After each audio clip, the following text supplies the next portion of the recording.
And now we will turn to Stefano, who will present on the future of work in the age of digital revolution.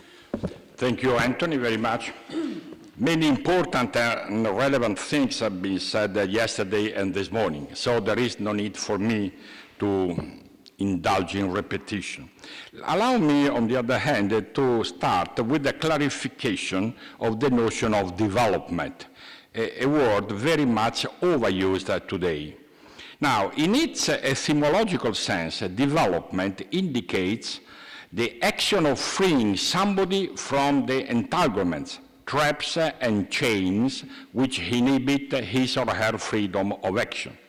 In fact, development in Italian is sviluppo, and in the Latin language, an S before a word means negation. Sviluppo means change. Now, it is above all to Paul VI that we hold the emphasis on the connection between development and freedom.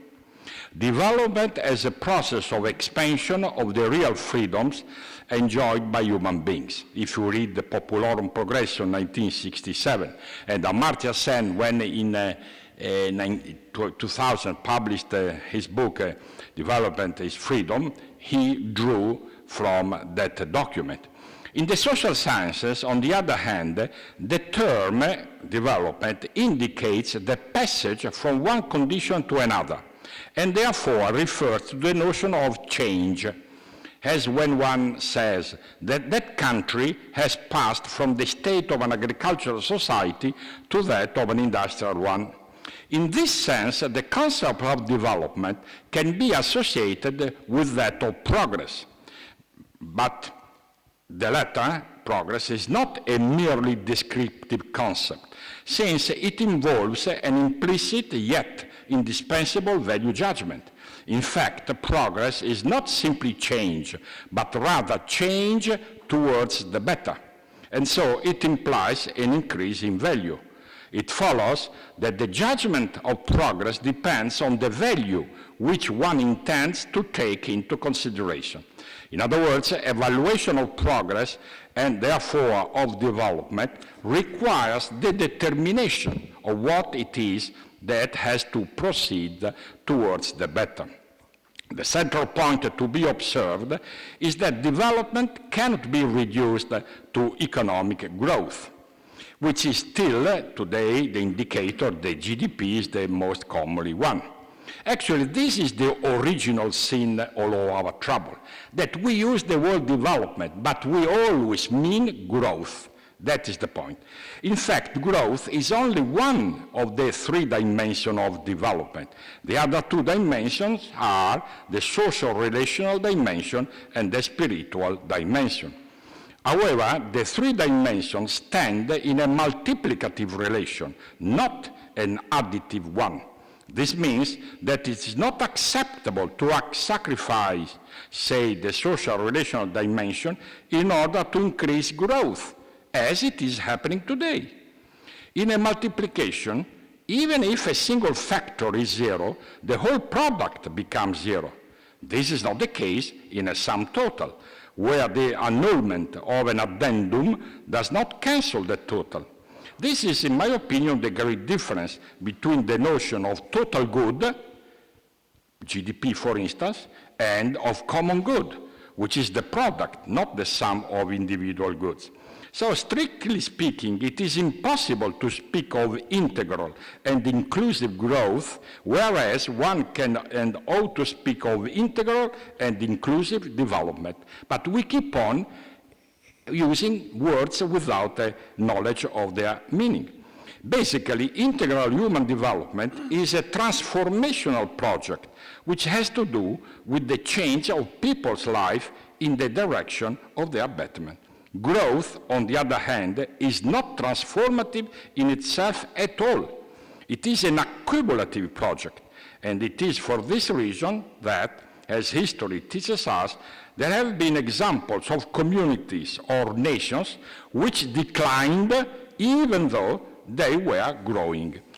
Now, having clarified that, let me also remark that the promise of an empowerment and so a transformation both of men and society which is made today by the so-called converging technologies of the NBIC group, explains the extraordinary attention that technoscience is receiving in a number of areas, from the cultural to the scientific, from the economic to the political.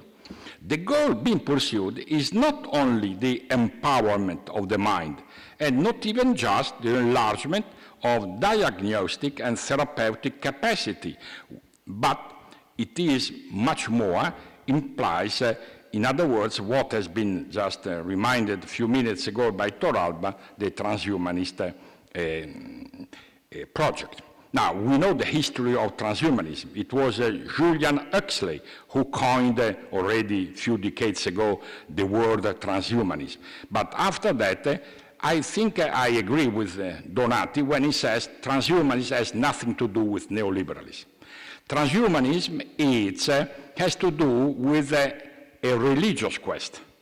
That religious quest which is called Playing God.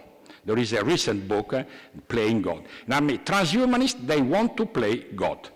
And that, of course, you can face, because I would be very happy if transhumanism were a reflection of neoliberalism, because it would be easy enough to change neoliberalism, but that would not change the nature of the transhumanistic project, etc.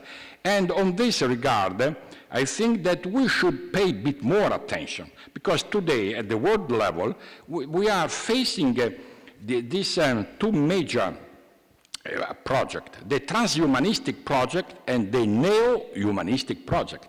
In Europe, we keep on talking about neo-humanism. In America, they talk more about transhumanism, even though in San Francisco, a new center has recently been established which goes in the other direction.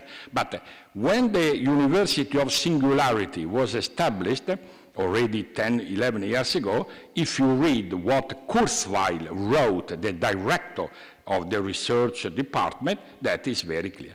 The idea of going beyond human, it's the idea when Gunther Anders, the philosopher, wrote the famous book about the obsolescence, when he said the person is obsolete. That is the point why we need to pay a bit more attention, because it has to do with the philosophical and also the religious underpinning of the project itself. And we have to admit that we, in particular, those who belong to Christianity in a vague sense, we have to admit we are lagging behind, because there is a lot of ignorance. Ignorance. We know the superficial level, but if we ask ourselves, let us inquire about the deep roots of the phenomenon, most of the time we keep silent. Now, let me move now to this other point. Recently, Carl Frey, has published with the Princeton University Press this book, very interesting. The title is The Technology Trap, Capital, Labor, and Power in the Age of Automation. Now, Frey devotes a considerable amount of attention to the question of what should be done to avoid that the divide between the winners and losers from automation would continue to grow further. Education, retraining, wage insurance, tax credits, regulation, relocation are among the most relevant policy measures that can and therefore should be adopted. Now, while there are good reasons to be optimistic about the long run, such optimism is only possible if we successfully manage the short-term dynamics. Yesterday we were talking about traverse analysis. That is another original sin of economists. Economists never talk about traverse analysis. That is the point. It's not matter of being neoclassical or classical. Neither neoclassical, nor neo-Keynesian are able to perform traverse analysis, in spite of the fact that, as I mentioned yesterday, John Hicks was the first and so far only economist, Nobel Prize winner, to introduce the notion of traverse analysis. In other words, people who lose out to automation will quite rationally oppose it. And if they do, the short-term effects cannot be seen in isolation from the long run. For a long time, governments choose to overlook the cost of globalization and of the fourth industrial revolution and focus only on the benefits. Those benefits were indeed significant, but the failure to deal with the individual and social cost ended up costing mainstream politics its credibility. And as we know, this explains phenomena such as populism, sovereignism, nationalism, etc. Now, third point. The important point I would like to emphasize is that the new technological paradigm could in principle make everybody better off, what we were talking yesterday in terms of Pareto optimality, provided that there is sufficient political will. That is the point. Should not be taken for granted that the new technological paradigm improves under the condition that there is sufficient political will. Since Beatrice before mentioned the neoclassical paradigm, as you know, neoclassical paradigm in economics was born in the second half of the 19th century. Léon Warras, the famous French economist, 1873, he published his major book, The Theory of General Economic Equilibrium. But those economists, they were serious, not like the ones of today, because they admitted the condition under which their conclusions would be correct, because the conclusion was optimality of a competitive equilibrium. But Warras said optimality, a notion which was developed later by Pareto, who was in a sense a pupil of Warras, occurs only if there is a regulation of the market, in particular perfect competition. But perfect competition both in the input markets and in the output markets. So what happens today? That when we talk in many different circles, people invoke competition, but they never refer to perfect competition. But they pretend to maintain the conclusion of the general equilibrium model of neoclassical theory. In my opinion, that is a dishonesty. That is intellectual dishonesty. Because you see, these economists, they know, they should have studied the theory of general equilibrium. Of course, I am not in agreement with that theory, but I have to admit that the people were serious, because they said the Pareto optimum realizes. Kenneth Farrow, who was a member of this academy, as you know, until a few years ago, he was very clear on that, provided that everybody maintains no economic power. In other words, no oligopolies, no monopolies, no externalities, no public goods. And today, all these conditions are, of course, not even mentioned, etc. Now, that's the economic effect of technological change can be decomposed, as we know, in two parts. First, technological change raises overall output, and this extra output is earned by someone in the economy, as Jeff was saying, illustrating yesterday. Secondly, technological progress also generates a redistribution of the economic pie, as it changes the market prices at which people transact in the economy. Now, this type of redistribution is what is called technological distribution, which should not be confused with social redistribution. Because social redistribution is operated via taxation, etc. But there is a technological redistribution which escapes the usual way of performing redistributive policies. Why is that so? Because, as we know, in the economy, today, even in the past, there are two types of externalities: technical externalities and pecuniary externalities. Now, let us ask ourselves, why economists, apart from 0.1%, never talk of pecuniary externality? In the textbooks, there are no mention. Oh, but some exceptions exist, fortunately. But the textbook in microeconomics, the only externalities are the categories theorized by Pigou already at the beginning of the previous century. Of course, we know a lot about technical externalities, but they are less relevant. Today, the most relevant external are pecuniary. In other words, the externalities which operate via the market prices or the prices mechanism and which determine redistribution of power, of wealth, etc., etc. Now, in a different context, this is called adiaphoric responsibility.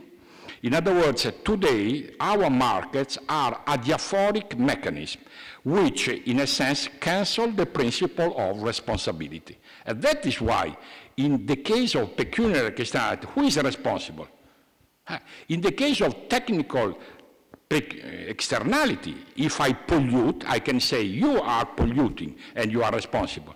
But if I modify the price mechanism, and this modification produces the death of millions of people, as it was the case after the crisis when the stock exchange, the Commodity Exchange of Chicago they allowed the issue of derivatives on the prices of rice, grains, etc. In few weeks, the prices of these basic commodities doubled, and in India, in Southeast East Asia, many people died of starvation because since doubling the price, they had to half the quantity. And since the quantity was already small, you understand. And when some people raised the issue, as you know, the following year, Obama modified the law and said it is forbidden nowadays to issue a derivative, CDO, CDS, based on the price of fundamental commodities. But meanwhile, 500,000 people passed away. So who bears responsibility for that? Nobody, because when people were inquired, said, oh, we did not intend to provoke, but people died. So that is a point which we have to resurrect. We should start considering pecuniary externalities, unless we will be unable to cope with the problem. If we only care about efficiency and not equity, obviously pecuniary externalities have to be ignored. But the opposite is true if equity is central to them, because it is obvious that to achieve Pareto efficiency, you have to forget pecuniary externalities. So now we have to learn to steer the technical problem. I, for lack of time, indicate 4 avenues for doing that, how to steer technological progress. One is focusing on the distributive implication of all research that is conducted or sponsored by government. Now, government is one of the largest sources of research funds. And as we know, government misbehave because they fund research in the wrong direction. So this is the first avenue in order to modify the present landscape. Consider, for instance, the so-called intelligence assistance that is a case. A second avenue is what Jeff was saying yesterday, using regulatory powers as well as tax and subsidy schemes to steer technological change, in particular, as I mentioned, to fight against the oligopolistic structure of our market. And as we know, oligopolies, they represent a real threat to the democratic rule. A third avenue has to do, that is the point which was mentioned in passing by Rocco Buttiglione a few minutes ago, increasing the role of the so-called third pillar. Why is it the case that we keep on talking in terms of a model of social order based on 2 pillars, state and market? But we are forgetting the third pillar, which is called the community, or if you prefer, you can call it civil society. But why? But we are responsible of these mistakes as intellectual or as scholars, etc. Because we keep on talking in terms public and private. What about the third, which is the civil? In our society, we have the public sphere, the private sphere, and the civil sphere. Now, why is that important with reference to the topic of this workshop?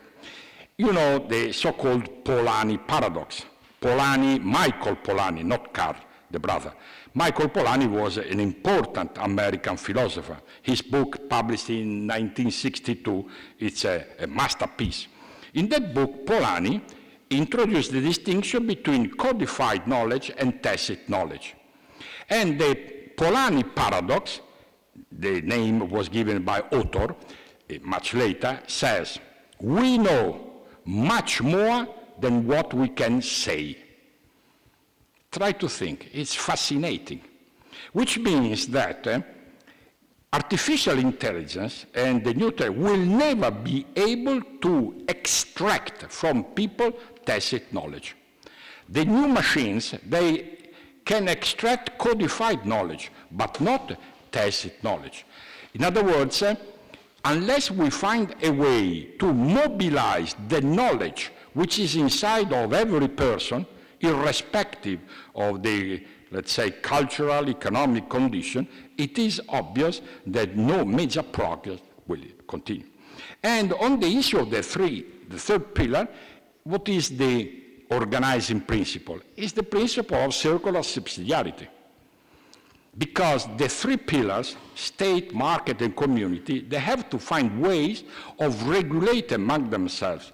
That is called the principle of subsidiarity. And you know the origin of the principle of subsidiarity. Both St. Thomas and the Bonaventura da Bagnoregio, already in the 13th century, they coined it.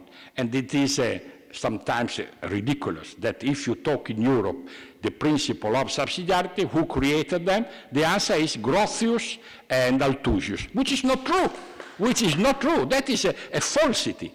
Why people keep on saying false things? Because Grotius is 1615. But you see, Thomas and Bonaventura already 4 centuries before had written on that. Still, that is part of the situation. Finally, let me mention another, a final, let's say, avenue to steer what is going on. Now, the word economics was coined by Aristotle. Oikonomike in Greek is an adjective, not a noun.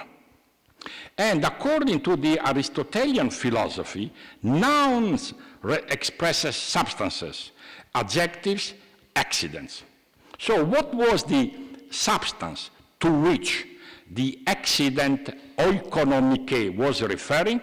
The answer provided by Aristotle and the other is the good life, or eudaimonia, or today we would say happiness.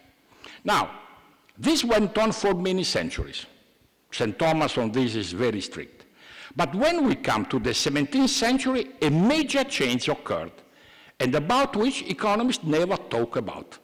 That is the tragedy. Now, the expression political economy, économie politique, was created in 1651 by the French economist Antoine de Montchrétien. What happened? That in that occasion, oikonomike became a noun, no longer an adjective. And Marshall, much later, coined the word economics.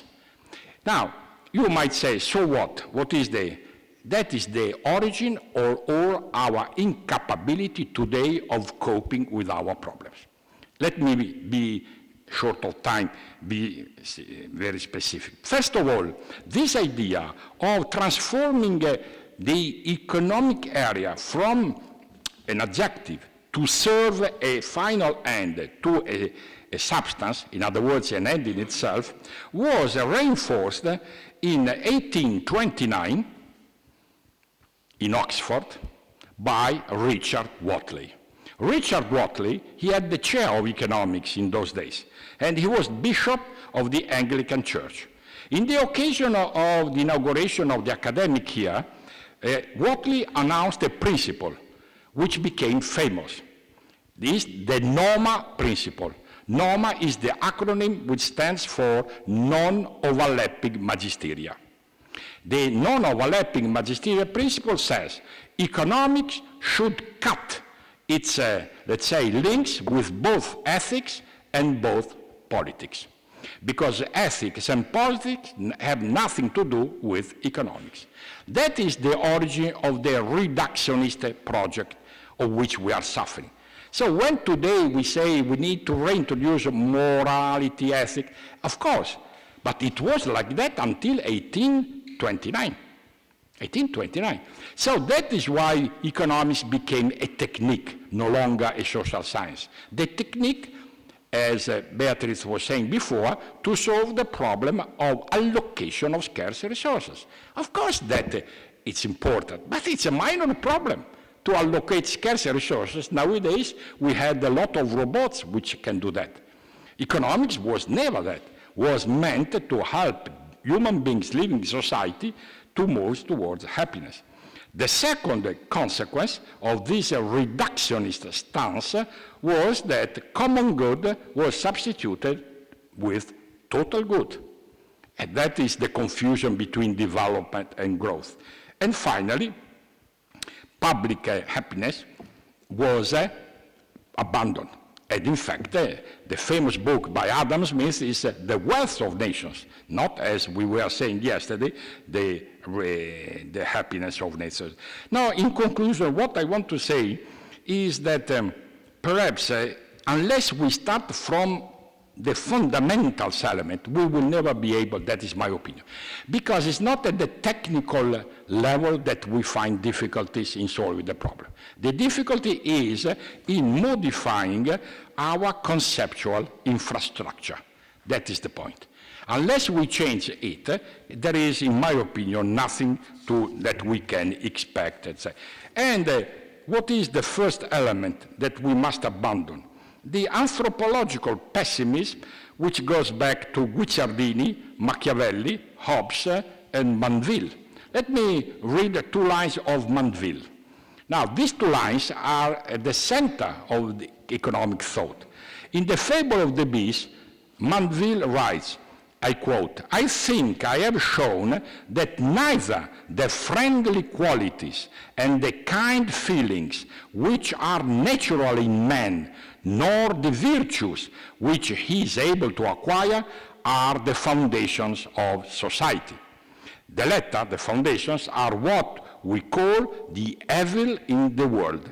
This is the great principle which makes us social creatures, the solid base, the life and the support of all trade and business without exception.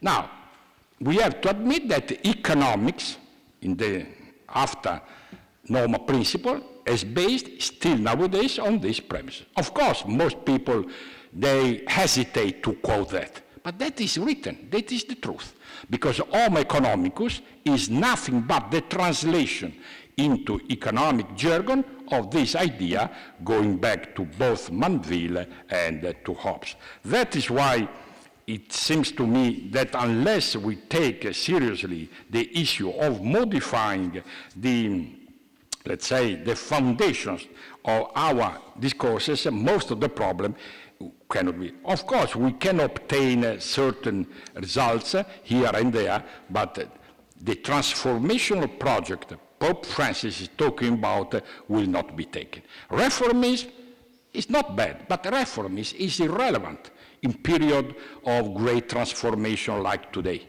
We need to transform pieces of our, let's say, social order. To conclude, having forgotten the fact that it is unsustainable to have a human society in which the sense of fraternity is extinguished and in which everything is reduced, on the one hand, to improving transactions based on the exchange of equivalence principle, and on the other hand, to increasing the transfers affected by organizations such as the welfare state, This explains why, despite the quality of the intellectual powers in play, a solution to that trade-off has not yet been reached. The society in which the principle of fraternity is dissolved has no future. That is, the society in which there exists only giving to have or giving through duty is not able to advance. That is why neither the liberal individualistic vision of the world in which everything is exchanged, nor the neo-statist vision of society in which everything is compulsory are safeguards to bring us out of the shallows in which the fourth industrial revolution is putting our model of civilization to a harsh test, as Pope Francis, we have to admit, does not cease to continuously emphasize. Thank you.